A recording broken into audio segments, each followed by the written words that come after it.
ಕಲಬುರಗಿ ಜಿಲ್ಲೆಯ ಕಮಲಾಪುರ ತಾಲೂಕಿನಲ್ಲಿ ಇಂದು ಈಶಾನ್ಯ ಪದವೀಧರರ ಚುನಾವಣೆಯ ಹಿನ್ನೆಲೆಯಲ್ಲಿ ಶಾಂತಿಯುತವಾಗಿ ಮತದಾನ ನಡೆಯಿತು.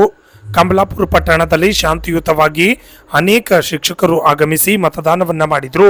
ಪದವೀಧರರು ಕೂಡ ಆಗಮಿಸಿ ಮತದಾನ ಮಾಡಿ ತಮ್ಮ ಅಭ್ಯರ್ಥಿಗೆ ಮತವನ್ನ ಮಾಡಿದ್ದು ಕಂಡುಬಂತು.